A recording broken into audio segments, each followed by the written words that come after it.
Mes chers collègues, je vous prie d'excuser la présidente Yaël Braun-Pivet qui ne peut être présente parmi nous cet après-midi et qui m'a demandé de la remplacer. Le 9 novembre 2023, le comité d'évaluation et de contrôle des politiques publiques a inscrit à son programme de travail, à l'initiative du groupe GDR, une évaluation des politiques publiques pour favoriser l'accès à la culture des personnes en situation de handicap et a désigné comme rapporteur pour cette mission Madame Sophie Mette du groupe MODEM et Monsieur Yannick Monet du groupe GDR.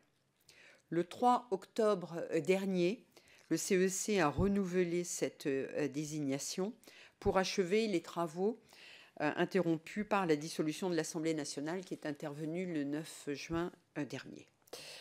Nous allons donc prendre connaissance de ce rapport et je donne la parole à Madame et Monsieur les rapporteurs. Merci Madame la Présidente, Monsieur le Directeur, Madame l'Administratrice et puis chers collègues. Alors comme vient de l'indiquer Madame la Vice-Présidente, nos travaux ont été interrompus par la dissolution et nous avions alors conduit la quasi-totalité de nos auditions et c'est une bonne chose que l'on ait pu finir ce rapport. Et l'objet du présent rapport n'est pas de traiter l'accessibilité dans son ensemble, mais bien de l'accès à la culture, source d'inclusion, d'émancipation, d'apprentissage et d'épanouissement des personnes en situation de handicap, et d'en traiter toutes les dimensions. Le handicap et la culture sont deux notions protéiformes et évolutives qui recouvrent des réalités extrêmement diverses. Le champ de la culture et des politiques culturelles est vaste. Il concerne tout autant l'audiovisuel que les musées, le patrimoine, les arts visuels, la danse, la musique, le théâtre, et bien sûr le livre. L'objet du présent rapport est donc d'examiner comment les pouvoirs publics soutiennent l'accès aux lieux de culture comme l'accès aux contenus culturels, qu'il s'agisse de contenus audiovisuels, muséographiques ou du spectacle vivant. Mais aussi d'examiner comment les différents handicaps sont pris en compte, car trop souvent l'accessibilité est appréhendée à l'aune des handicaps physiques et sensoriels, laissant en second plan les handicaps cognitifs et psychiques. Afin de recueillir des informations sur les initiatives prises au titre de l'accès à la culture des personnes en situation de handicap, nous avons adressé des questionnaires aux DRAC et aux grands établissements et services sous la tutelle du ministère de la Culture. Nous avons complété ces données par l'audition de près de 80 personnes et par plusieurs visites de lieux culturels dans le cadre desquels nous avons pu constater un vrai engagement des acteurs de la culture. Il ressort de nos travaux qu'au-delà du cadre juridique de l'accessibilité qui peine parfois à être mis en œuvre, la politique publique en faveur de l'accès à la culture des personnes en situation de handicap est mal identifiée, peu structurée et suivie, ce qui nous a conduit à formuler 23 propositions pour mieux identifier et donner un caractère prioritaire à cette politique publique, mais aussi pour rendre la culture, comme la pratique artistique, plus accessible aux personnes en situation de handicap.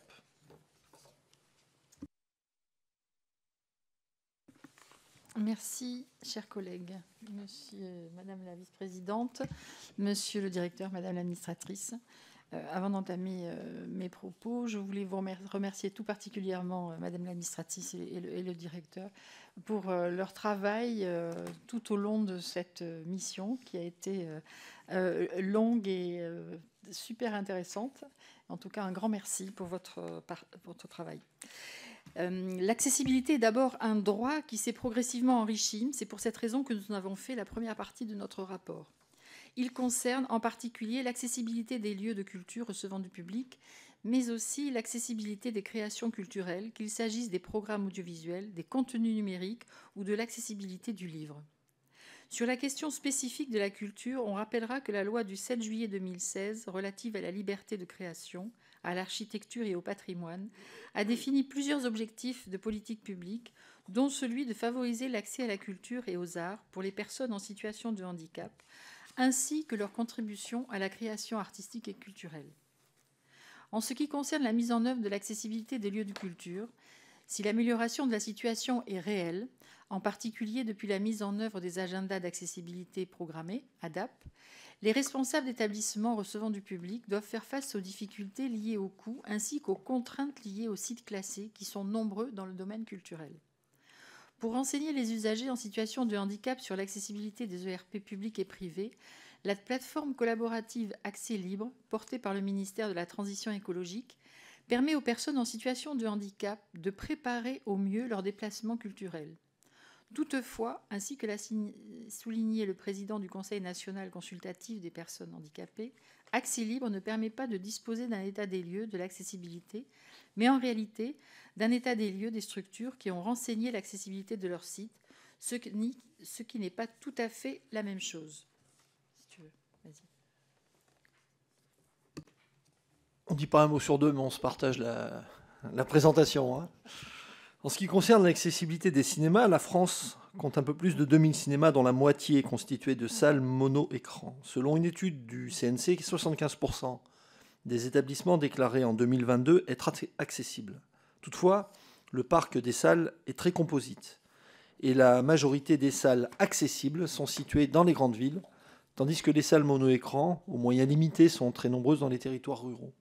59% des cinémas indiquent proposer au moins une salle adaptée à l'audiodescription, 70% des établissements être équipés d'au moins un dispositif pour les sourds et malentendants.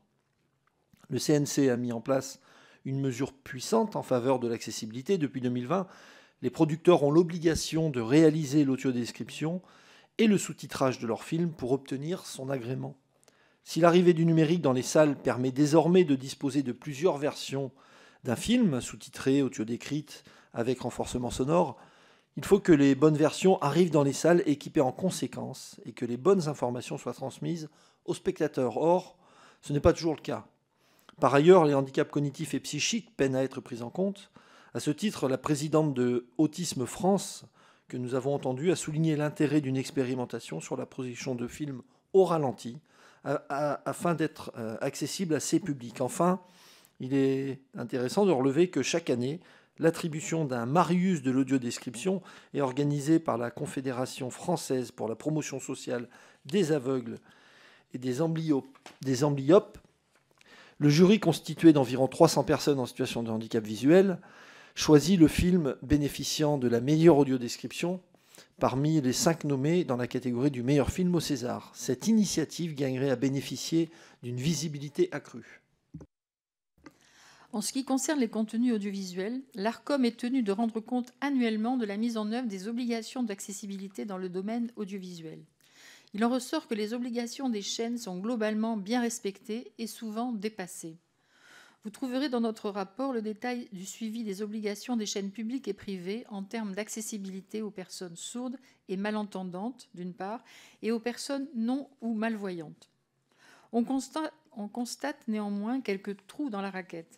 Celui des sous-titrages inaccessibles aux enfants qui ne savent pas lire ou inadaptés aux personnes 10, celui de la qualité des sous-titrages ou de la LSF, ou du manque de diversité des programmes audio décrits, beaucoup de films et très peu de documentaires par exemple. Issu du droit européen et transposé en droit français, le développement de l'accessibilité du livre est particulièrement attendu, car on estime aujourd'hui de 8% des 800 000 titres commercialisés par les éditeurs français la proportion des livres adaptés aux différents handicaps. Il s'agit donc d'abord de produire des livres nativement accessibles. Les technologies numériques permettent l'édition de versions numériques dans des formats répondant aux besoins des personnes en situation de handicap, c'est-à-dire en gros caractères papier, en braille, en format audio, en impression en relief ou en langue des signes sur support vidéo, ou encore en différents formats de fichiers numériques.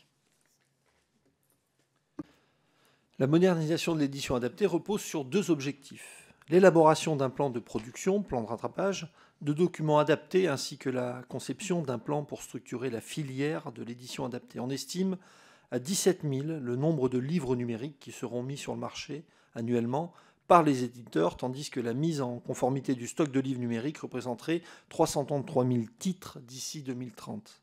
Autre chantier, le portail national de l'édition accessible et adaptée, qui doit permettre aux personnes en situation de handicap d'identifier les titres nativement accessibles commercialisés, ceux adaptés dans un autre cadre et de télécharger les versions numériques des documents adaptés.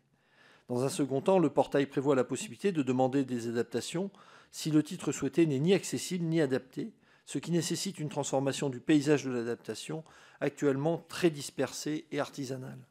Le budget alloué à ce projet, porté par le ministère de la Culture et des personnes en situation de handicap, la BNF et l'INJA, représente près de 14 millions sur la période 2023-2027. Le module de catalogue signalant les titres accessibles et adaptés dans le commerce et en bibliothèque devrait être opérationnel en 2026. La bibliothèque numérique des livres adaptés et la commande d'adaptation en 2027.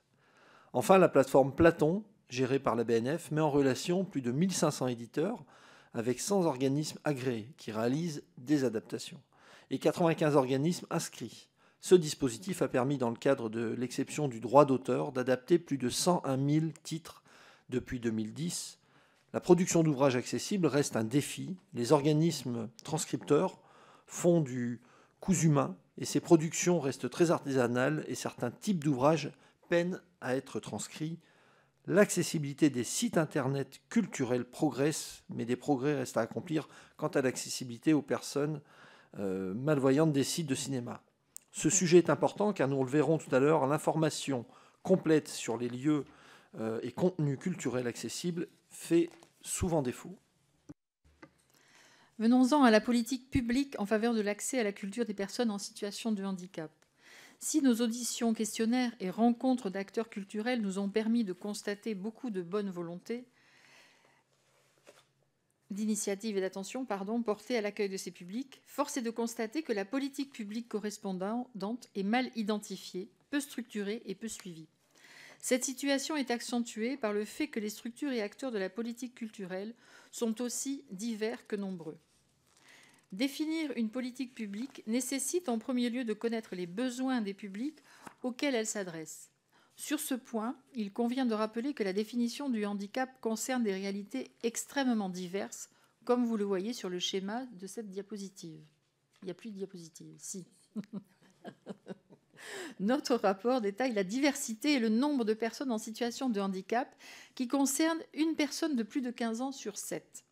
Soulignons également que, selon une étude de 2019, plus d'un quart des personnes en situation de handicap de 15 à 59 ans étaient pauvres, contre 14% de la population qui n'est pas en situation de handicap. Longtemps appréhendés comme physiques puis sensoriels, les autres handicaps peinent à être inclus dans les démarches d'accessibilité, les aménagements et la mise en œuvre d'accompagnements adaptés. Les associations que nous avons entendues ont confirmé les difficultés d'accès à la culture, souvent considérées comme un luxe, des personnes en situation de handicap. Par ailleurs, une personne sur 10 vit hors de l'aire d'attractivité des villes, où se trouvent la plupart des structures culturelles, et l'éloignement constitue à l'évidence une double peine pour les personnes en situation de handicap. Le tableau qui figure au bas de la diapositive montre bien les écarts de pratiques culturelles entre les habitants des grandes villes et ceux de la ruralité. Le schéma que vous voyez à l'écran présente l'architecture des principales structures intervenant au titre de cette politique publique. Au sein du ministère de la Culture, plusieurs directions et opérateurs interviennent sur de l'accessibilité, si bien qu'il est difficile d'avoir une vision globale de la politique en faveur de l'accès à la culture. La délégation générale à la transmission au territoire et à la démocratie culturelle est en charge du suivi de la politique d'accessibilité avec le concours du haut fonctionnaire handicap et inclusion qui lui est rattaché. La direction générale de la création artistique soutient par exemple le Centre national pour la création adaptée de Morlaix. La direction générale des médias et des industries culturelles copilote les vastes chantiers de l'édition accessible. Ces directions soutiennent également des associations qui interviennent dans le domaine de l'accessibilité culturelle.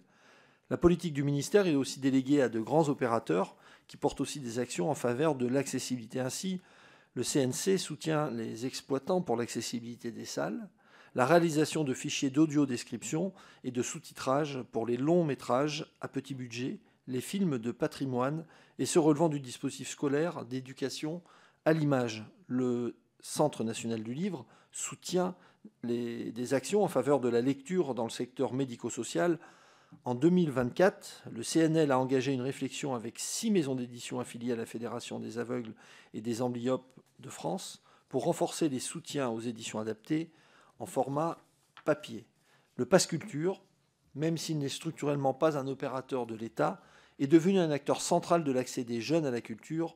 Nous y reviendrons dans le cadre de nos préconisations. Services déconcentrés du ministère de la Culture dans les régions, les directions régionales de l'action culturelle, les DRAC, soutiennent des actions de valorisation du patrimoine, de soutien à la création et à la diffusion artistique, de l'éducation artistique et culturelle. Elles interviennent notamment dans le cadre des pôles culture, santé, handicap et gèrent le fonds accessibilité destiné à l'accessibilité des œuvres. Les directions d'autres départements ministériels interviennent sur le sujet. C'est le cas de la Direction générale de la cohésion sociale qui copilote les actions en direction des publics accueillis au sein des établissements et services médico-sociaux dans le cadre de la Convention nationale Culture et Santé, déclinée à l'échelle régionale au sein des ARS et des DRAC dans le cadre d'appels à projets. Elle participe également au projet de portail national de l'édition accessible et adaptée. Le ministère de l'Éducation nationale pilote l'éducation artistique et culturelle par l'intermédiaire des délégations académiques à l'éducation artistique et à l'action culturelle et dont la part collective du Pass Culture est devenue un outil important. Ainsi, durant l'année scolaire 2022-2023, la part collective du Pass Culture a permis de financer plus de 60 000 activités, aussi bien visites de musées, spectacles, projections cinématographiques, etc. Le caractère transversal de la question du handicap a conduit, sur la période récente, à instituer des structures interministérielles dans le cadre desquelles sont définies des orientations en faveur de l'accès à la culture. Le comité interministériel du handicap, chargé de définir, coordonner et évaluer les politiques conduites par l'État en faveur des personnes en situation de handicap, qui est un organe clé de la mobilisation interministérielle autour de la politique du handicap. La Conférence nationale du handicap, qui se réunit tous les 3 ans dans le cadre d'un dialogue avec les représentants de personnes en situation de handicap, les professionnels, les collectivités territoriales et les associations. La Commission nationale culture et handicap, créée en 2001 et qui réunit les acteurs concernés, a pour mission de faciliter l'accès à la culture des personnes en situation de handicap. Nous estimons que la politique en faveur de l'accessibilité de la culture doit être mieux identifiée et figurer en tant que telle dans les politiques publiques menées par le ministère de la Culture. À l'image de la dispersion des acteurs de la culture et du handicap, les financements portant sur les actions en faveur de l'accès à la culture en situation de handicap sont dispersés et souvent mal identifiés. Ainsi, l'organisation même du ministère de la Culture, dont nombre d'interventions sont déléguées à des opérateurs ou déconcentrés, ne facilite pas l'identification et le suivi des dépenses affectées à l'accessibilité des lieux ou des œuvres. Nous avons identifié et retracé dans le tableau que vous voyez à l'écran des financements du ministère de la Culture concernant spécifiquement le handicap. On y retrouve notamment des financements d'associations accompagnant l'accès à la culture des personnes en situation de handicap, cinéma, adaptation de livres, le programme national de l'édition accessible, le financement du Centre national de la création adaptée de Morlaix, le financement d'adaptation en audiodescription ou de divers appels à projets. Localement, les DRAC possèdent généralement 3 lignes budgétaires pour le handicap. Le fonds d'accessibilité, les appels à projets culture santé et une enveloppe fléchée handicap hors appel à projets culture santé.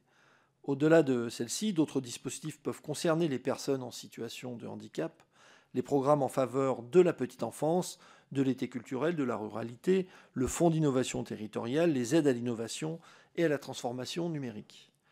Bien que doté de moins de 1 million d'euros, le fonds accessibilité est spécifiquement dédié à l'accessibilité des œuvres, en particulier du spectacle vivant, ce qui fait de lui un outil particulièrement intéressant. Le fonds géré par les DRAC répond ainsi à 2 objectifs, l'équipement des structures du spectacle vivant en matériel d'accessibilité et l'adaptation des œuvres. Les structures bénéficiaires doivent engager des actions en faveur de l'accueil et de l'information des publics concernés, comme de formation des personnels. L'évaluation des fonds consacrés à l'accessibilité est d'autant moins aisée qu'outre leur dispersion entre les directions, services déconcentrés, opérateurs nationaux, les collectivités territoriales financent largement les projets culturels locaux. Outre l'accessibilité des lieux recevant du public, elles financent par exemple, aux côtés de l'État, les programmations des scènes nationales, des FRAC, des centres dramatiques, des orchestres, intégrant des actions en faveur des personnes en situation de handicap ou des créations nativement accessibles. Les régions sont ainsi le plus souvent engagées dans le cadre des conventions culturelles santé et du soutien aux structures labellisées. Sur le terrain, des initiatives et des outils sont développés pour rendre les œuvres accessibles, mais ils restent insuffisamment développés. Faute de données centralisées sur le sujet, nous avons interrogé les DRAC et une vingtaine d'établissements publics, musées, salles de spectacle et autres, sous la tutelle du ministère de la Culture sur les actions qu'ils conduisent et dont vous trouverez la synthèse en annexe de notre rapport. Au sein du ministère de la Culture, plusieurs directions interviennent sur les questions d'accessibilité et soutiennent des projets dont certains sont structurés autour du handicap, comme c'est le cas du Centre national pour la création adaptée de Morlaix. Le Centre national pour la création adaptée de Morlaix est à la fois une structure de production de spectacles, un centre d'accompagnement et de recherche pour des artistes en situation de handicap, par le biais de résidences et de coproductions. Il est soutenu par le ministère de la Culture avec la perspective de devenir un pôle de référence en matière de formation des artistes en situation de handicap, d'accompagnement individuel et d'accompagnement de projets. Actuellement, il rassemble 7 interprètes permanents, 2 éducateurs, 7 artistes associés, 8 chercheuses associées, studios de répétition, salles de spectacle et 5 équipes artistiques en résidence. Le CNCA est financé par la Direction générale de la création artistique, la région, le département et la communauté d'agglomération de Morlaix. La plupart des grands établissements publics sous la tutelle du ministère sont membres de la Réunion des établissements culturels pour l'accessibilité. Ce réseau, dont le pilotage a été confié à la Cité des sciences et de l'industrie, anime des groupes de travail chargés de proposer des mesures concrètes concernant l'accueil des personnes en situation de handicap dans les établissements culturels. En 2023, la rédaction d'une charte, le recueil des besoins en formation et des échanges de bonnes pratiques concernant l'autisme était à l'ordre du jour, tandis qu'un guide pratique des sorties culturelles a été publié en 2024.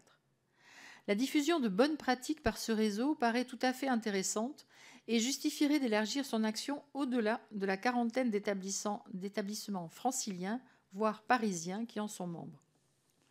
Plusieurs associations spécialisées contribuent à la diffusion de la culture en direction des publics en situation de handicap et sont soutenues par les directions et opérateurs de la culture. C'est le cas des associations Valentin AUI, du Centre de transcription et d'édition en braille ou de l'association Les Doigts qui rêvent pour l'adaptation d'ouvrages. C'est le cas de plusieurs associations dans le domaine du cinéma et du spectacle vivant, telle l'association Culture Relax, qui organise des séances culturelles pour des personnes en situation de handicap susceptibles d'exprimer des réactions au spectacle ou au film avec une optique de mixité des publics. Cette association, financée par du mécénat, des fonds propres et des subventions publiques, est présente dans 74 villes. Autre exemple, l'association Retour d'Images propose des ateliers de pratique artistique à destination des unités localisées pour l'inclusion scolaire, ULIS, des instituts médico-éducatifs, IME, ou des établissements et services d'accompagnement par le travail, les ESAT. L'association Souffleurs d'Images met, pour sa part, à la disposition du public en situation de handicap visuel des souffleurs bénévoles formés pour décrire et souffler à l'oreille du spectateur les éléments qui lui sont invisibles. Ces associations, qui fonctionnent avec des moyens contraints et pâtissent de l'incertitude des financements sur le long terme, sont d'autant plus précieuses qu'elles ouvrent le champ des possibles pour des familles qui, jusqu'alors, n'osaient pas se rendre dans des manifestations culturelles. De nos échanges avec les associations représentant personnes en situation de handicap et avec des usagers, il ressort que les améliorations sont réelles, mais souvent les initiatives en direction des personnes en situation de handicap reposent sur des personnes très engagées, avec le risque que ces initiatives disparaissent lorsque celles-ci quittent leurs fonctions. Si les musées développent des actions en direction des publics en situation de handicap, le théâtre reste trop souvent inaccessible pour des raisons de compréhension, d'environnement, d'accueil adapté et d'accompagnement. Les difficultés de mobilité sont une composante majeure des difficultés d'accès à la culture. Les associations de personnes en situation de handicap et les établissements et services médico-sociaux jouent un rôle majeur dans l'accès à la culture, les personnes seules pouvant difficilement envisager une sortie culturelle, les déplacements et les lieux très fréquentés suscitant une vraie appréhension pour les personnes en situation de handicap.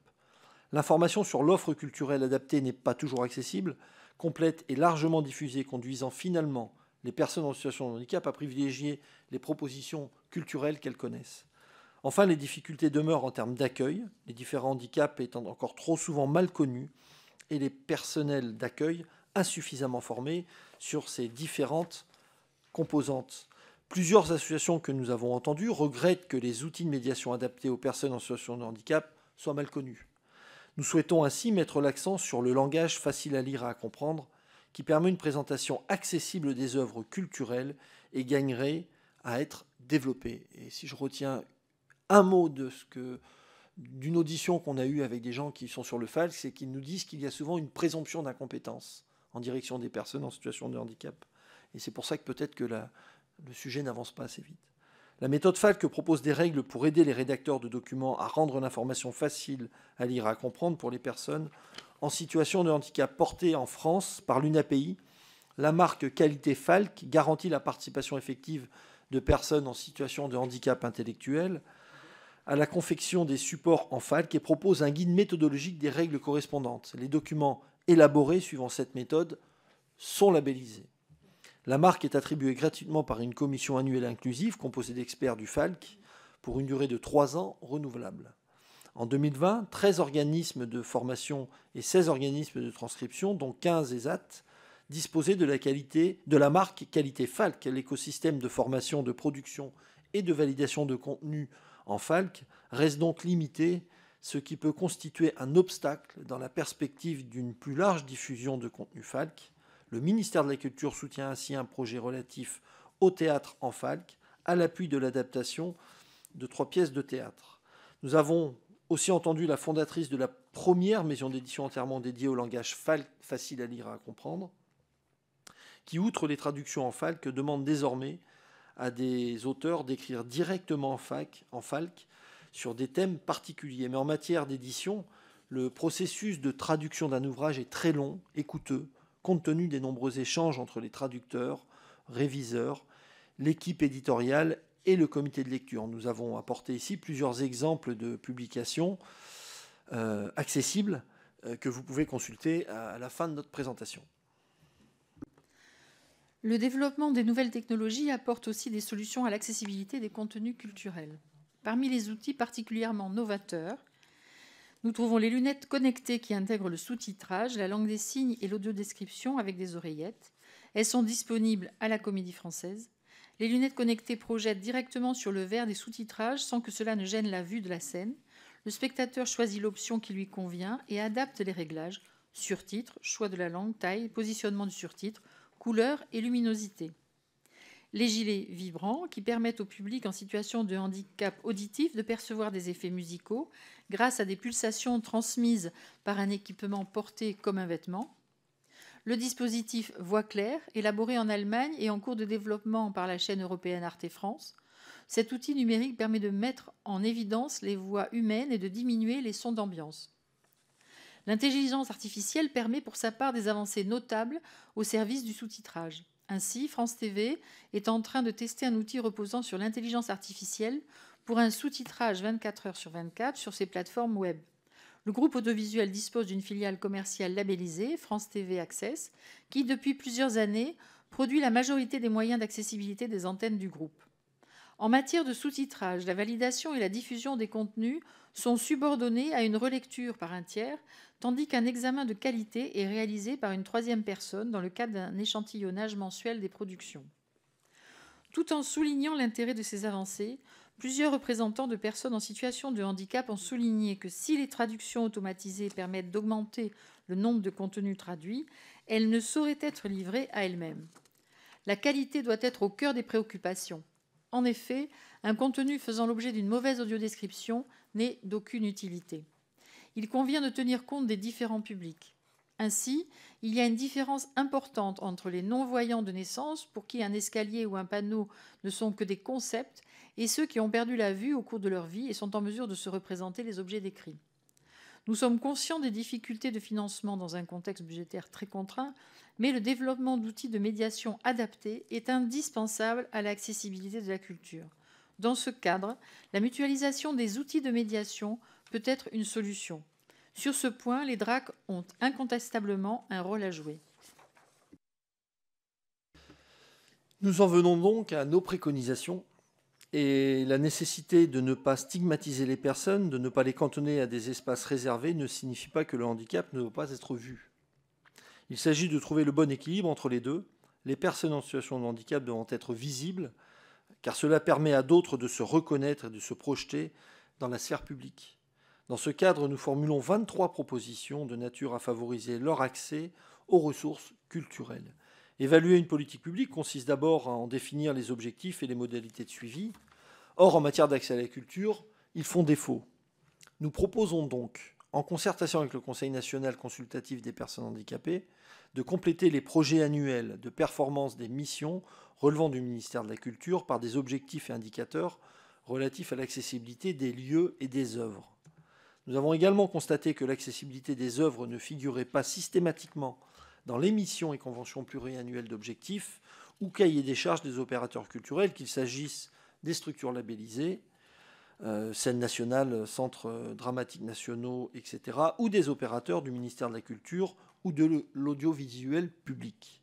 L'objectif d'accessibilité gagnerait aussi à figurer explicitement dans les objectifs et cahiers des charges des structures culturelles publiques ou subventionnées. Nos deux premières propositions concernent ce point. Dans le même esprit, nous suggérons d'inclure un critère d'accessibilité dans les appels à projets culturels au-delà d'un certain seuil budgétaire. Par ailleurs, afin d'aider les petits établissements culturels privés à conduire la mise aux normes d'accessibilité, nous proposons de les rendre systématiquement éligibles au Fonds territorial d'accessibilité en incluant des mécanismes d'évaluation en lien avec des experts sur les questions d'accessibilité, car ce n'est pas le cas actuellement. Il est aussi nécessaire de soutenir l'accessibilité des œuvres. Sur ce point, le langage facile à lire et à comprendre constitue un bon outil, mais il est encore peu utilisé. Si des formations existent, l'écosystème de production qui s'appuie sur les ESAT reste limité, ce qui peut constituer un frein pour l'adaptation de contenus à grande échelle. Par ailleurs, le FALC manque de visibilité. Or, il serait nécessaire de développer les supports en FALC dans les lieux de culture, les établissements et services médico-sociaux, ainsi que dans les écoles. Dans ce contexte, nous préconisons de mettre en place une certification nationale du FALC, de nature à lui donner une visibilité nationale, faciliter le développement des structures créatrices de contenu et l'emploi de personnes en situation de handicap dans ce cadre. Par ailleurs, le Centre national du livre propose différents soutiens aux éditeurs, dont un dédié au développement de livres audio, mais il est peu sollicité pour le FALC. La création d'une aide spécifique dédiée au FALC serait de nature à accroître la visibilité de ce langage et de susciter davantage de projets d'ouvrages en FALC par les maisons d'édition.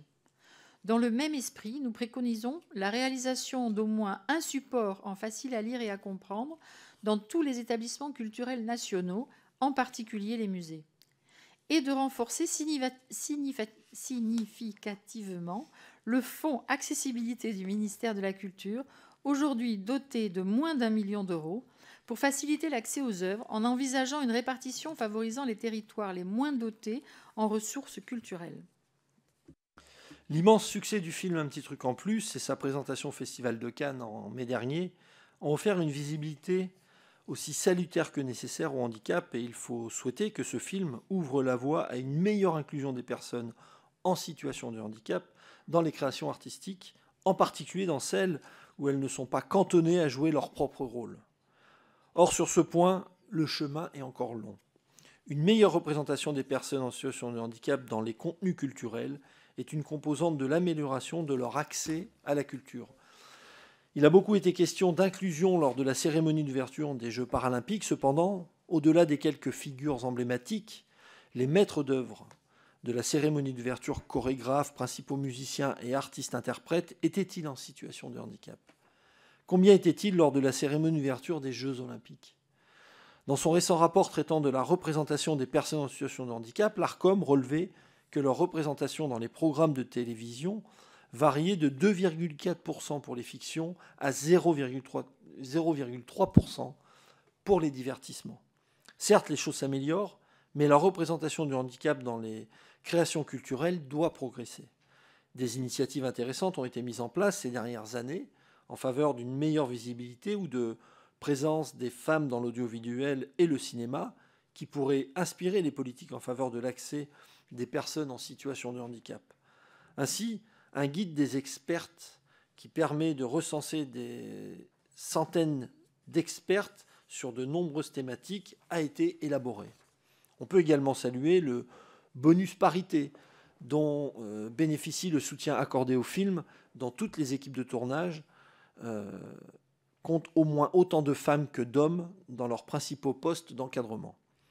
En s'inspirant de ces initiatives, nous suggérons, en concertation avec le Conseil national consultatif des personnes handicapées, d'envisager l'élaboration d'un guide des experts en situation de handicap dans les secteurs de l'audiovisuel. Dans le cadre des soutiens accordés par le CNC, d'envisager un bonus en faveur des films dont les équipes comportent des personnes en situation de handicap. En amont, il faut améliorer l'accessibilité aux formations. Or, plusieurs de nos interlocuteurs ont fait part de difficultés d'accès aux formations professionnelles, aux métiers artistiques et culturels. À la suite du comité interministériel du handicap du 20 septembre 2023, 100 référents handicap ont été identifiés dans les établissements supérieurs de la culture, ce qui n'était pas le cas jusqu'alors. Aujourd'hui, près de 350 étudiants sont aidés au sein des 99 écoles d'art, contre 60 3 ans auparavant. Mais beaucoup d'étudiants ne se déclarent pas comme en situation de handicap par crainte d'une forme de stigmatisation. La Direction générale de la création artistique a indiqué que la sensibilisation au handicap était en train d'être intégrée aux formations. L'enjeu aujourd'hui étant de multiplier les partenaires, par exemple entre les ESAT et les écoles d'enseignement supérieur situées en proximité.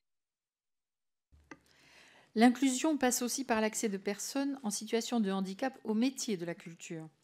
La Direction générale de la création artistique nous a indiqué travailler autour de 3 axes. La mise en place d'un groupe de travail et le lancement d'une mission d'inspection sur la réalité de la création et de la diffusion de spectacles d'artistes en situation de handicap. L'accompagnement du Centre national pour la création adaptée de Morlaix pour développer un pôle de ressources pour la création de personnes en situation de handicap. Une réflexion sur un statut spécifique pour les intermittents en situation de handicap.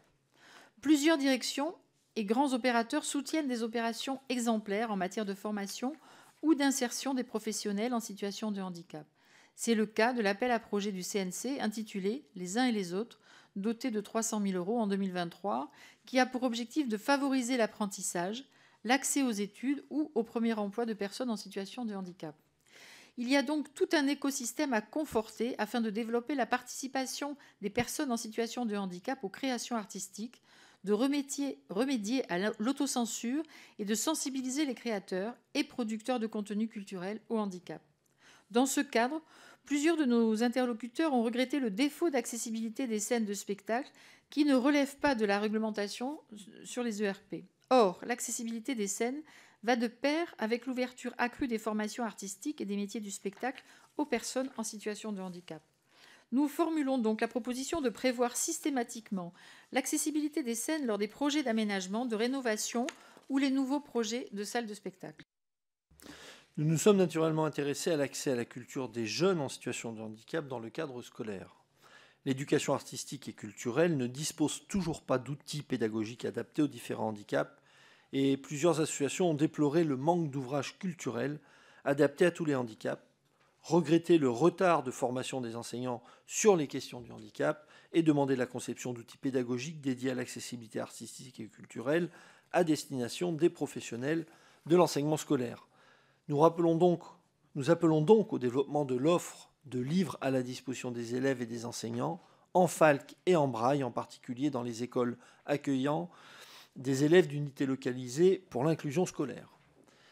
Des outils gagneraient aussi à être développés, tels les mallettes pédagogiques proposées par la Réunion des musées nationaux, qui permettent d'organiser des activités autour de reproduction, de création artistique. Le Pass Culture est devenu un outil majeur de l'éducation artistique et culturelle, mais tous les jeunes n'y ont pas accès. Nous avons noté que Madame la ministre de la Culture, ou ancienne Madame ministre de la Culture, envisageait une réforme du Pass Culture qui a vocation à permettre une réelle diversification des publics. Nous estimons que cette réforme doit être l'occasion de mettre ce dispositif au service de ce qui constitue le cœur de la mission du ministère de la Culture, à savoir l'accès à la culture des publics qui en sont le plus éloignés. Dans ce cadre, nous appelons à recentrer la part individuelle du Pass Culture en direction des jeunes en situation de handicap, à mieux identifier l'offre accessible à toutes les formes de handicap sur la plateforme du Pass Culture et à accompagner les jeunes en situation de handicap pour son utilisation. L'accès à la culture doit aussi pouvoir se développer dans les établissements et services médico-sociaux au sein desquels sont accueillis de nombreux jeunes. Dans le cadre de la réforme annoncée du Pass Culture, nous souhaitons que les jeunes en situation de handicap soient informés de l'existence du Pass, accompagnés et qu'un usage collectif plutôt qu'individuel soit examiné afin de faciliter l'organisation de sorties de groupe. L'accès à la culture concerne aussi un meilleur accès aux activités artistiques.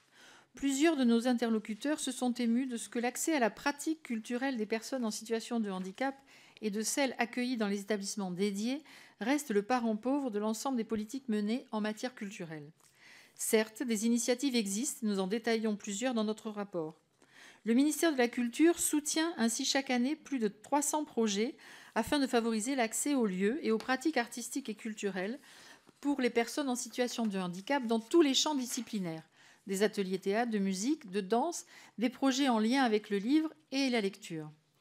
L'accès aux activités artistiques doit être pris en compte comme une composante à part entière de l'accès à la culture des personnes en situation de handicap. Un meilleur accès des personnes en situation de handicap à la culture implique également de mieux les associer en amont des projets culturels. Ne faites rien pour nous sans nous. Ce principe énoncé par les représentants des personnes en situation de handicap devrait présider à la conception de projets culturels afin de prendre en compte leur accessibilité dans toutes ses dimensions. À ce titre, la mise en œuvre de l'accessibilité du Pass Culture 3 ans après sa création apparaît ainsi comme un exemple à ne pas réitérer. Expérimenté en 2019, avant d'être généralisé en 2021, le dispositif a laissé de côté les jeunes qui ne disposaient pas d'un numéro INE et ainsi ceux scolarisés dans les 5 établissements nationaux dépendants du ministère en charge des solidarités. L'équipe du Pass Culture n'a prévu une présentation du dispositif et une aide pour en installer l'application auprès des jeunes de l'Institut national des jeunes aveugles qu'au printemps dernier.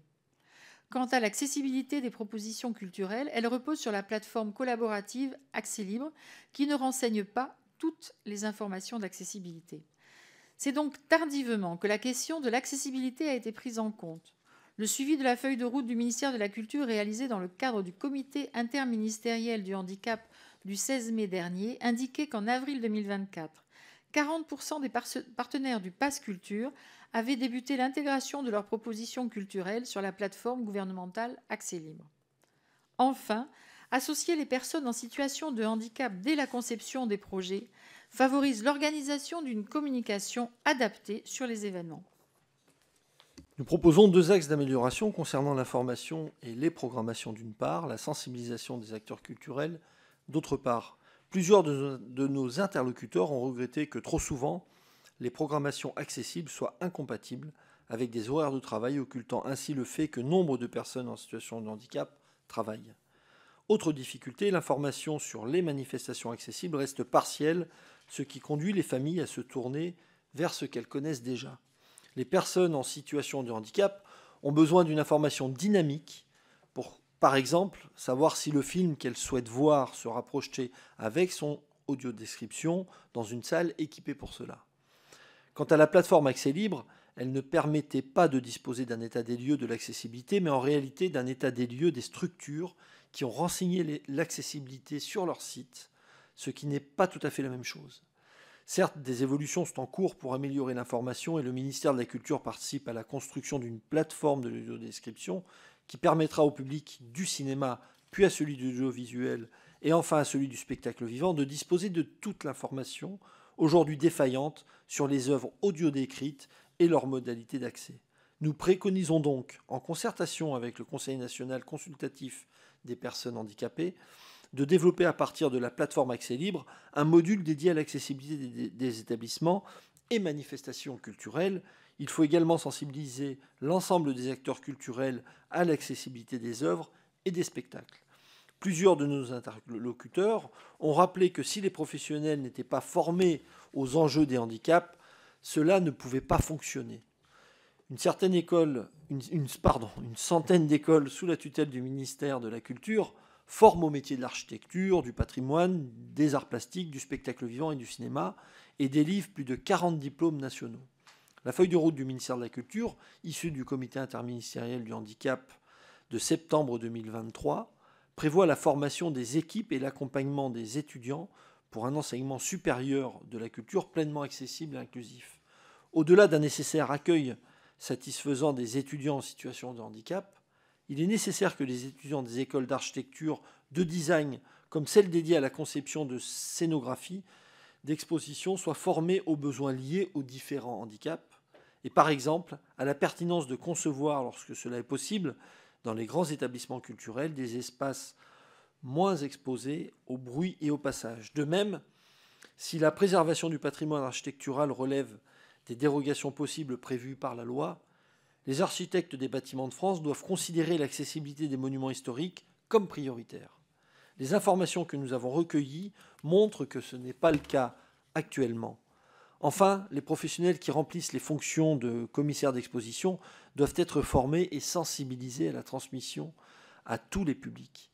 Les cartels et les audioguides doivent être lisibles, pédagogiques et inclusifs.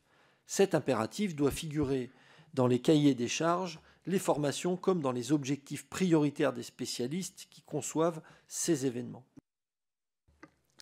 La formation et la sensibilisation des personnels sont indispensables pour améliorer l'accessibilité de la culture. Nous préconisons, en concertation avec le Conseil national consultatif des personnes handicapées, d'intégrer de manière systématique un module dédié à l'accueil et à la prise en compte des publics et au handicap dans les formations relatives aux métiers de la culture et de l'architecture, et de sensibiliser les architectes des Bâtiments de France au caractère prioritaire de l'accessibilité des monuments historiques ouverts au public. De former régulièrement les conférenciers et les personnels des établissements culturels en charge de l'accueil des publics à la prise en compte des handicaps et à la manipulation des matériels de médiation dédiés. Puisque nous sommes au comité d'évaluation et de contrôle des politiques publiques, nous concluons notre présentation par des propositions concernant le suivi et l'évaluation de la politique publique de l'accès à la culture des personnes en situation de handicap. L'évaluation de l'efficacité, de l'efficience et de l'impact d'une politique publique nécessite de disposer de données sur sa mise en œuvre. Or, lorsqu'elles existent, celles-ci sont éparses. L'organisation très déconcentrée et décentralisée de l'écosystème de la culture ne facilitant pas leur collecte. Sans entrer dans le détail des différents outils existants, nos auditions et les réponses aux questionnaires ont permis de constater qu'un suivi régulier et organisé des actions conduites par les acteurs culturels au titre de l'accès à la culture des personnes en situation de handicap restait à construire. Nous préconisons donc, en lien avec les représentants locaux de personnes en situation de handicap, de charger les DRAC du recensement et de l'évaluation de l'accessibilité des structures labellisées et la délégation générale à la transmission au territoire et à la démocratie culturelle de la décentralisation des données et de l'évaluation consolidée. De confier à un comité d'usagers en situation de handicap le suivi des informations figurant sur la plateforme Accès Libre et la bonne coordination de celle-ci avec l'application du Pass Culture.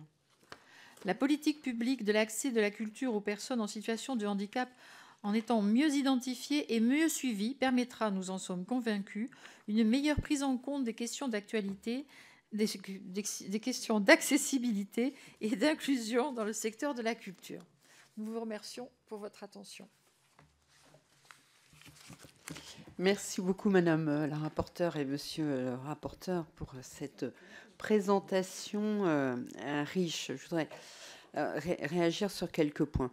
Il est vrai que tout ce qui concerne l'accessibilité à la culture doit pouvoir s'effectuer pour tous et à travers à la fois l'accès à la culture en elle-même et également au métier de la culture que vous avez relevé et vos travaux, je dirais, quelques jours ou quelques mois avant l'anniversaire, les 20 ans de la loi du 11 février 2005 qui était l'égalité des droits et des chances, toute sa pertinence.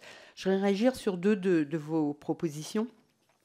La proposition 13 qui m'étonnait en ce sens qu'on aurait pu penser que c'était déjà acté, puisque vous proposez d'envisager systématiquement que lorsque des travaux sont réalisés dans des projets, dans des salles de spectacle, il soit prévu l'accessibilité des scènes aux personnes en situation de handicap. Donc c'est dire que vous avez constaté que ça n'était pas fait tout le temps. Donc cela m'étonne. Est-ce que vous avez pu identifier, je dirais, une quote-part de ce qui était fait dans le cadre des rénovations ou pas? Sur la proposition 19, où vous établissez, vous proposez de sensibiliser les architectes des Bâtiments de France au caractère prioritaire de l'accessibilité. Est-ce que c'est une sensibilisation ou est-ce que vous allez vers une hiérarchie véritablement d'une priorité comme étant d'abord l'accessibilité des personnes en situation de handicap au lieu et place de la situation architecturale. Et juste pour terminer, une réflexion avec un grand nombre d'acteurs que vous avez identifiés, dont vous avez relaté d'ailleurs les travaux, qui ont contribué à des pistes d'amélioration. Vous indiquez d'ailleurs vous-même une multiplicité des opérateurs en page 54-55. En page 93, vous évoquez des initiatives très nombreuses, mais peu coordonnées. Et en page 80, des financements épars. Et vous indiquez également que la réunion des établissements culturels pour l'accessibilité, dit RECA, qui regroupe 40 membres, essentiellement d'ailleurs des Parisiens, donc, mais un grand nombre. Et quand on vous entend, alors c'est vrai que tout ce qui concerne le handicap a un caractère très transversal, mais on s'interroge de savoir s'il y a un pilote finalement à un moment donné, parce qu'il y a beaucoup d'acteurs, beaucoup d'opérateurs, beaucoup d'intervenants, et c'est tout à fait justifié d'ailleurs. Mais c'est vrai qu'on se demande s'il ne manque pas un coordinateur à un moment donné. Voilà l'état à la fois de questions et une réflexion.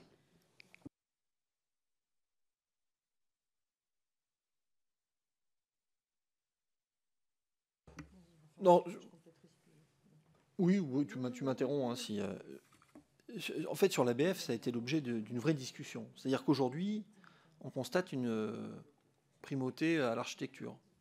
C'est-à-dire quand c'est pas accessible, on dit on touche pas au bâtiment. Et pourquoi ce serait pas l'inverse? Pourquoi on ferait prévaloir la question du bâtiment plutôt que de l'accessibilité? Et alors, alors, vous avez vu que nos propositions, nos préconisations, elles sont pas à prendre ou à laisser. On essaye d'avancer. Mais pourquoi on ne se dirait pas à quoi sert un bâtiment s'il n'est pas accessible? Quelle que soit sa valeur historique. L'enjeu, c'est qu'il soit accessible à tous. Donc, coûte que coûte, on le rend accessible à tous. Donc voilà, c'était à travers cet exemple-là, essayer de montrer la nécessité de renverser les choses. Sur la question de l'accessibilité des bâtiments historiques, aujourd'hui, force est de constater que c'est la primauté à l'architecture et pas à la personne, pas à l'accessibilité. Et donc, c'est un vrai sujet, c'est une vraie question qui se pose. Et donc, on a voulu le traduire un peu comme ça à travers cette proposition. Je dis juste un mot sur... Il n'y a pas de pilote, mais en fait, c'est à la décharge des pouvoirs publics. C'est très compliqué d'avoir un pilote. D'abord parce que, on l'a dit dans l'introduction, il y a tellement de handicaps différents et il y a tellement de sujets culturels différents qu'il serait très compliqué d'avoir... Et le risque d'avoir un seul pilote, d'ailleurs, ça pourrait être d'écarter des personnes et d'écarter des champs culturels. Voilà. Donc la complexité, c'est qu'on est sur deux champs qui sont excessivement vastes. Ce que je pourrais dire en complément, c'est qu'effectivement, il y a une commission culture et handicap qui pourrait avoir, on va dire, plus le lead sur ces opérations et pouvoir effectivement peut-être recentrer toutes les opérations. Parce qu'effectivement, chaque ministère a son haut commissaire au handicap. Donc il y a, on va dire, une sensibilisation au niveau du handicap, mais effectivement, il manque peut-être après un chapeau qui puisse mieux cerner et mieux diriger les opérations à faire.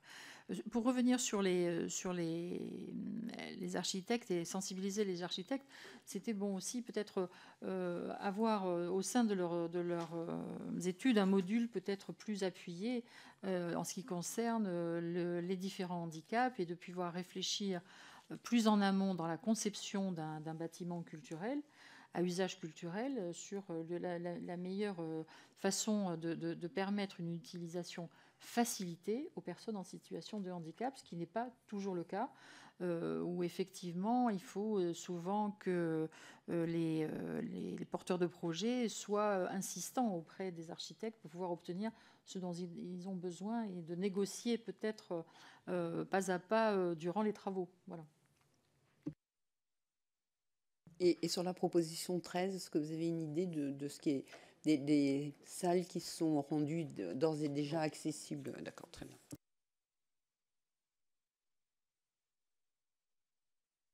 Monsieur Barusso. Oui, merci pour ce travail très intéressant. Plusieurs réflexions qui recoupent ce que vous avez déjà dit, Madame la vice-présidente.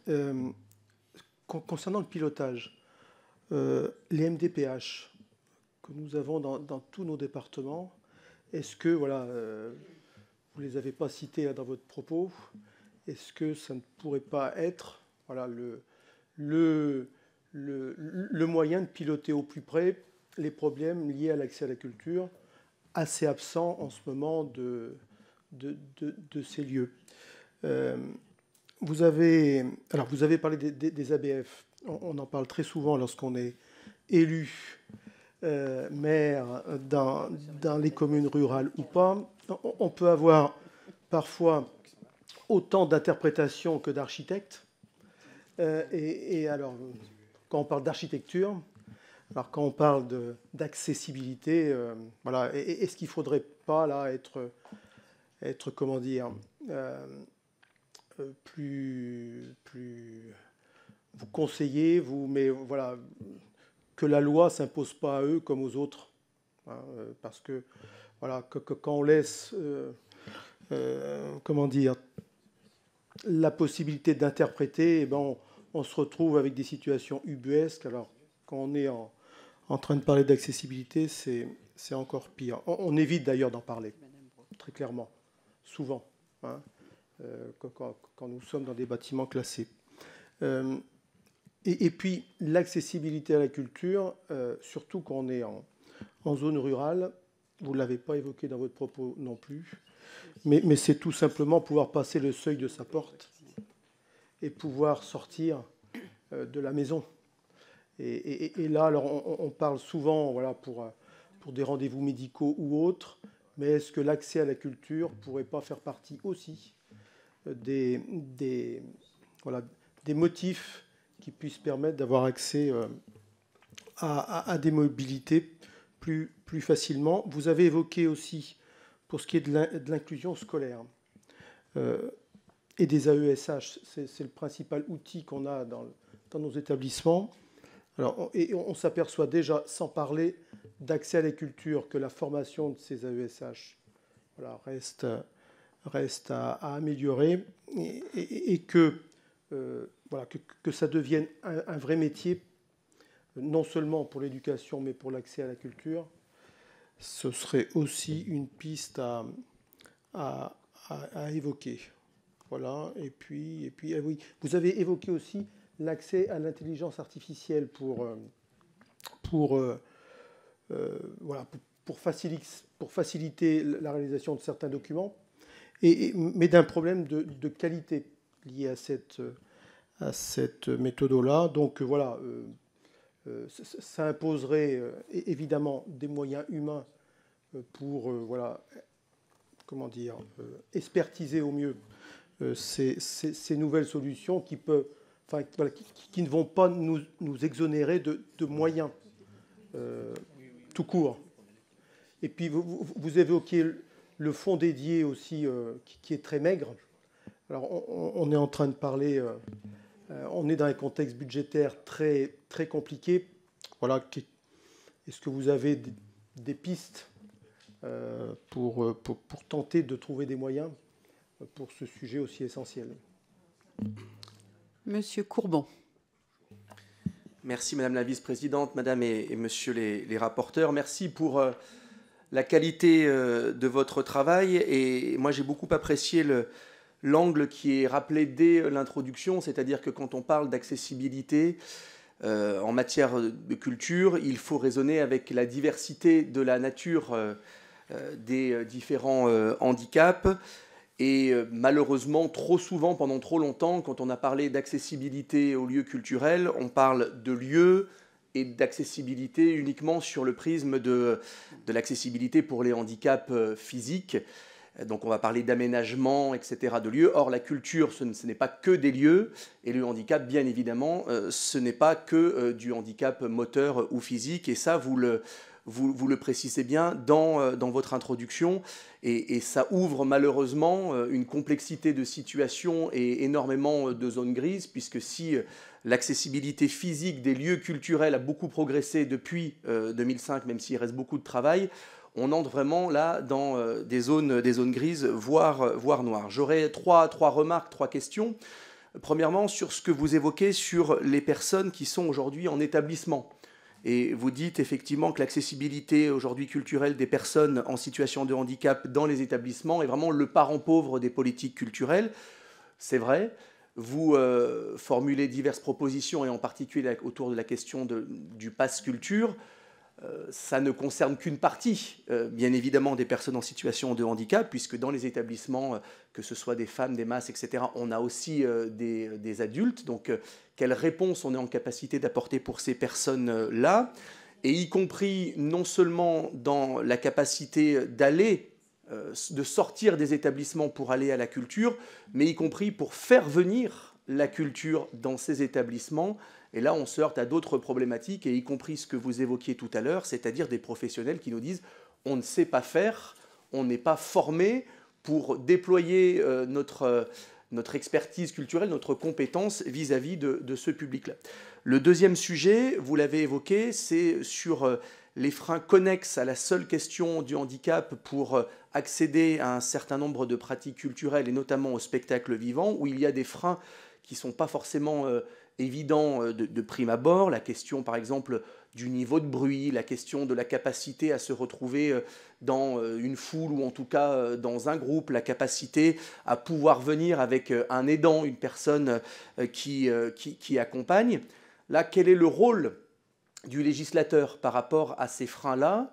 Est-ce que voilà, on doit améliorer les choses par un renforcement ou un durcissement de la loi pour rendre des choses obligatoires, ou est-ce qu'on doit s'en remettre au bon vouloir, ou parfois aussi à la mauvaise volonté d'un certain nombre d'acteurs locaux, et aussi à leur capacité en termes de moyens, puisqu'effectivement, par exemple, décider de la gratuité de l'entrée à un spectacle pour un aidant, c'est aussi un choix, une politique tarifaire, etc. Donc comment on fait pour que ça ne soit pas laissé uniquement au bon vouloir et aux capacités financières des personnes? Et le troisième sujet, qui est voilà, peut-être un peu plus complexe, et qui me semble peut-être être un angle mort, ou en tout cas insuffisamment travaillé du rapport, c'est l'évaluation de la pratique sociale d'une activité culturelle. C'est-à-dire que pour beaucoup de personnes en situation de handicap, et notamment les jeunes, par exemple, quand on va sur un lieu culturel, quand on va pratiquer une activité culturelle en groupe,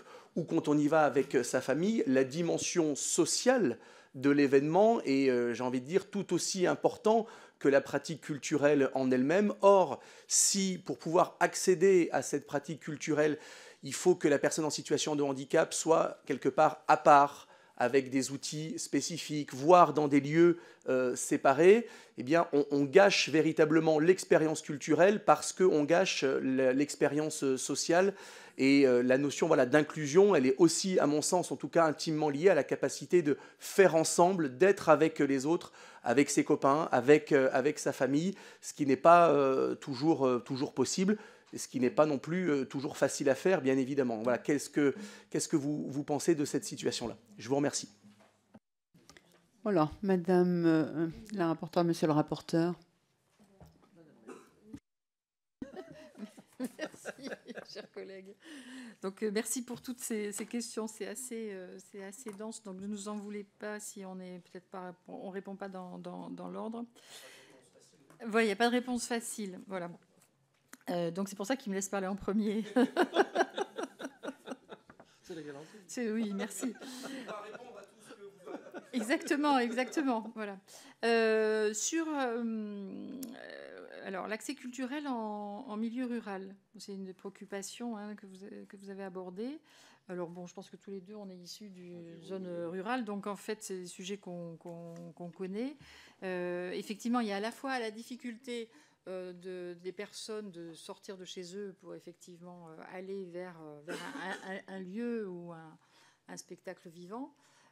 Il y a des choses qui sont à organiser par les collectivités locales, donc qui peuvent être les transports, la mobilité, ou c'est la commune ou la communauté de communes maintenant avec des compétences. Bon, il y a ça. Et après, effectivement, le lieu qui accueille le public qui doit être en capacité d'accueillir Donc si on prend l'exemple du cinéma, par exemple, un cinéma dans une petite ville doit être en capacité d'accueillir le spectateur handicapé ou en situation de handicap, quel que soit son handicap. Aujourd'hui, je prends l'exemple des salles de cinéma, elles sont en capacité, quelle que soit la taille du cinéma, on va dire peut-être à 80%, il avait dit peut-être 70 ou entre 70 et 80%, maintenant les salles de cinéma sont en capacité de pouvoir proposer aux spectateurs de pouvoir regarder un film dans des conditions. Voilà. Après, on a plusieurs difficultés. C'est qu'effectivement, les salles de cinéma, d'une part, ne vont pas proposer sur chaque séance de proposer une séance adaptée, et que l'information donnée au public n'est pas forcément très accessible. C'est Allociné qui met normalement sur sa plateforme les séances pour voilà. Et donc ça, ce sont des choses qui ne fonctionnent peut-être pas encore très bien. Donc les solutions sont en marche, sont en cours de réalisation. Tout n'est pas parfait, mais on va dire pour le cinéma, par exemple, c'est en cours d'avancement. Je crois qu'il y a, si je parle toujours cinéma, il y a beaucoup d'efforts qui sont faits pour qu'il y ait une accessibilité tout public. Donc il y a des séances où effectivement où la personne en situation de handicap pourra être avec toutes les autres personnes, et puis il y a des séances où effectivement par rapport au bruit, au passage, etc., il va y avoir des séances plus adaptées. Ce sont des choses qui se mettent en place, on va dire peut-être plus facilement dans on va dire un multiplex que dans une salle mono-écran, mais les choses elles avancent, et les financements existent au niveau du CNC. Ce qui est important aussi, et c'est le sujet vous avez parlé du sujet de la formation, c'est aussi bien le sujet de la formation pour les personnes qui sont à l'accueil dans une salle de cinéma que la formation dans une salle de théâtre, ou que la formation des AESH. Effectivement, il y a un gros problème au niveau de la formation. La formation n'est pas encore assez on va dire, adaptée. Pour le cinéma, il y a l'association Culture Relax qui existe dans 74 villes. Donc il y a des choses qui se font. Sur les problèmes de formation, vous avez raison de dire que sur la formation des AESH, il y a certainement des avancées à faire pour que les personnes qui accompagnent soient mieux formées, et qu'il y ait une véritable ouverture vers tout ce qui est l'éducation culturelle et artistique. Le sujet de l'intelligence artificielle dont vous avez parlé, on en parle effectivement, qui est là aujourd'hui pour aider à la mise en place justement de l'audiodescription, le sous-titrage, etc. C'est une aide à l'humain, mais effectivement, il faudra toujours que l'humain soit là pour vérifier la qualité. Mais d'ailleurs, c'est un sujet qu'on aborde, puisque il faut que, étant donné que les handicaps sont divers, il faut qu'il y ait une qualité de l'audiotranscription, de sous-titrage, soit à la hauteur pour que chaque personne en situation de handicap puisse y trouver son compte, entre guillemets. L'ARCOM, sur ce plan-là, est aussi très vigilant sur ce sujet. Vous avez parlé, en fait, il existe des financements. Donc il y a le fonds d'accessibilité. Le montant du fonds d'accessibilité, il est de 1 million, donc c'est peu. Donc on espère une augmentation de ce fonds accessibilité qui pourrait permettre effectivement de pouvoir développer et d'avoir un effet levier sur tout le reste.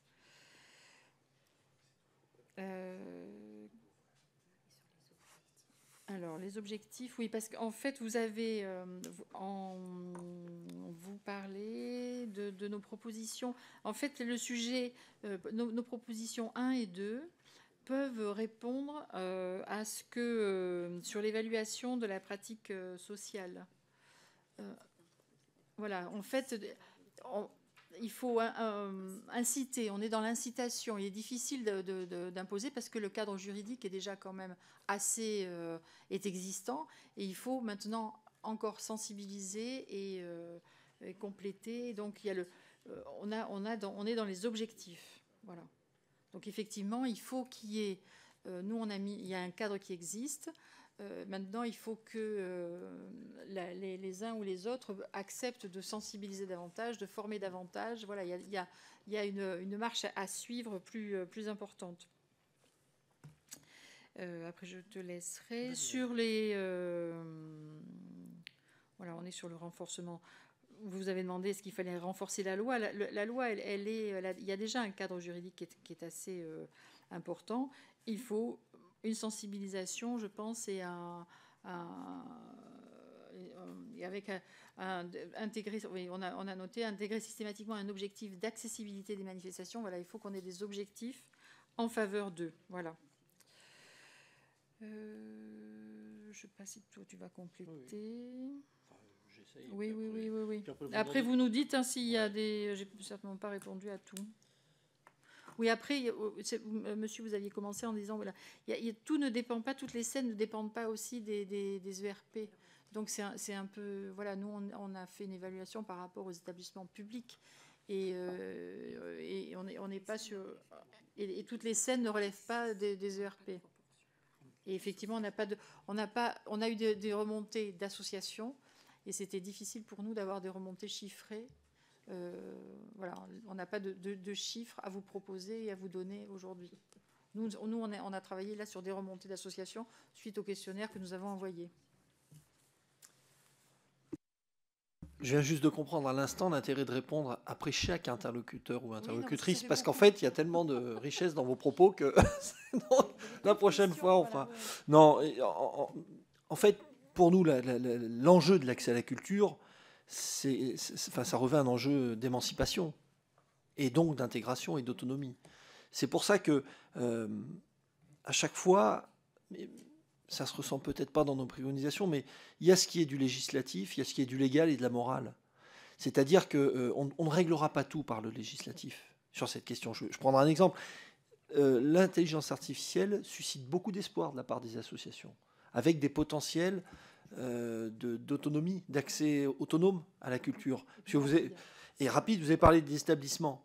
Mais en établissement, l'avantage d'un établissement, c'est qu'il y a déjà des professionnels formés au handicap et qui peuvent emmener vers la culture. Là où ça peut poser problème, c'est quand on a des personnes en situation d'autonomie sociale et qui peinent à accéder et qui n'ont pas de médiation d'accès à la culture. Je disais qu'entre la morale, le légal et le moral, je prends un exemple et ça rejoindra peut-être votre questionnement sur l'évaluation des pratiques sociales, mais jusqu'où on est prêt à aller. Prendre un exemple. Il y a certaines formes de handicap qui font que une personne, quand elle accède à une œuvre artistique, à une représentation, elle exprime ce qu'elle voit. Et donc elle peut pousser des cris, elle peut, etc. Est-ce qu'on est prêt à accepter ces personnes dans un opéra ? Est-ce qu'on est prêt dans une salle de cinéma à accepter qu'une personne réagisse, interagisse avec l'œuvre par des cris, par voilà, sa manière d'intégrer le film. C'est là aussi où on a besoin de travailler une acceptation sociale du handicap, en fait. Et ça se pose clairement dans la culture. Alors, on peut imposer des choses, mais très, très clairement, il y a un truc qui est insupportable. C'est anecdotique. Un truc qui est insupportable au cinéma, pour moi, c'est ceux qui mangent des pop-corn. Alors, on pourrait se dire, bon, bah, légalement, on va interdire. C'est insupportable. C'est insupportable. Mais on s'y habitue parce qu'on l'autorise. Et du coup, on s'y est habitué. Est-ce qu'aujourd'hui, dans une salle de cinéma, on est prêt à ce que quelqu'un commente un film ? Ben, tout de suite, on pense que non. Mais pour ça que... Et ça, on ne le réglera pas par le législatif. Et on a un vrai... Vas-y. Il faut former le public. Il faut préparer le public, en fait. Après, sur la question de l'ABF, il y a un vrai débat de société. En fait, pareil, on pourrait... poser des lois en disant maintenant on oblige ceci, cela. Mais par exemple, est-ce qu'on est prêt, nous, enfin, socialement, à modifier une œuvre architecturale pour qu'elle soit accessible ? Est-ce que quand on a une vieille tour de je ne sais plus quel siècle, est-ce qu'on est prêt à coller un ascenseur après? Est-ce qu'on est...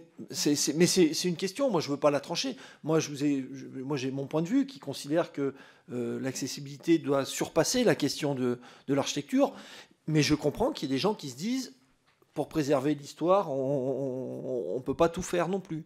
Donc ça c'est aussi un débat qu'il faut qu'on ait, un débat apaisé, mais c'est un vrai débat, et on peut chercher à l'imposer par la loi, mais ça aura ses limites. Sur la MDPH, oui, ça peut être un acteur, moi je pense. Alors bon, ce qu'il faudrait, c'est qu'ils arrivent à remplir leur première mission déjà. Parce que si en plus on leur rajoute de la culture, je vous explique pas les reconnaissances MDPH, le délai que ça va prendre. Donc moi c'est juste, voilà. Mais c'est pour ça qu'on a pris la porte d'entrée des acteurs de la culture en fait, pour essayer de voir comment ça peut bouger. Et puis,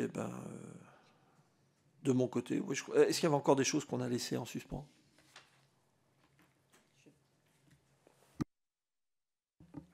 Alors, Madame Brocard. Merci beaucoup. Merci à vous, très sincèrement, de nous permettre d'échanger au fond sur toutes ces réflexions.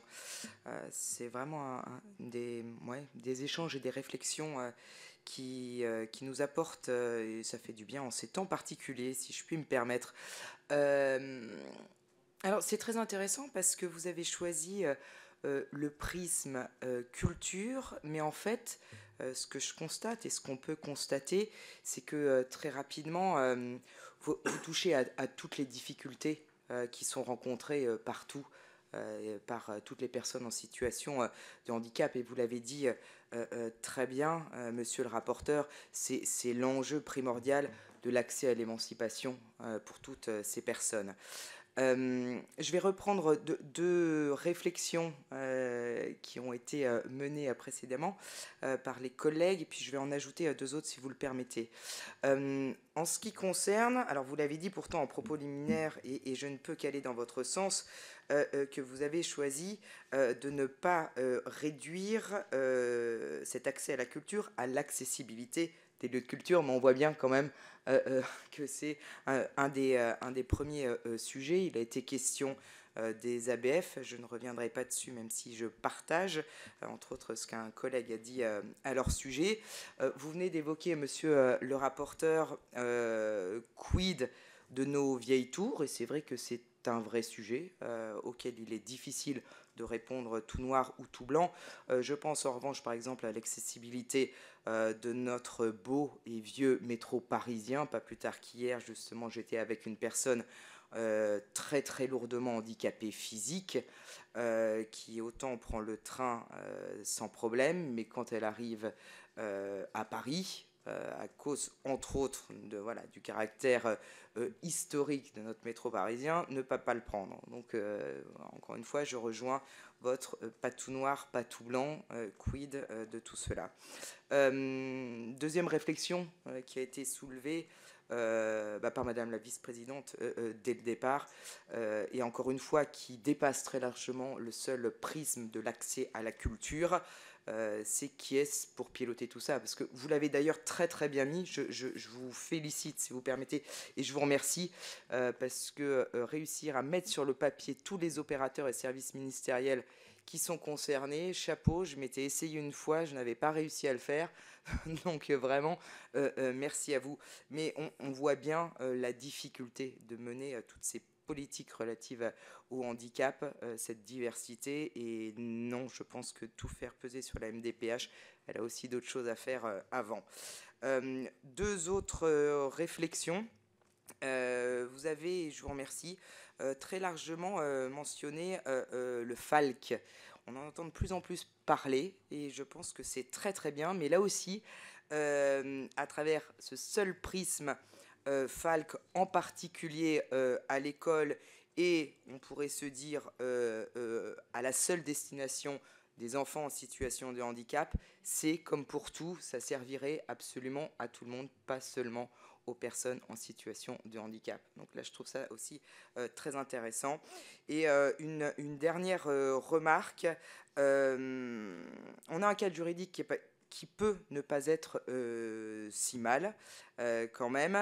Et là aussi, je vous rejoins, monsieur le rapporteur, on ne peut pas tout régler par le législatif. Quand je dis qu'on a un cadre juridique qui n'est pas si mal, je pense en particulier aux chiens guides d'aveugles, qui, eux, ont accès à tout, et ça, c'est la loi qui le leur impose.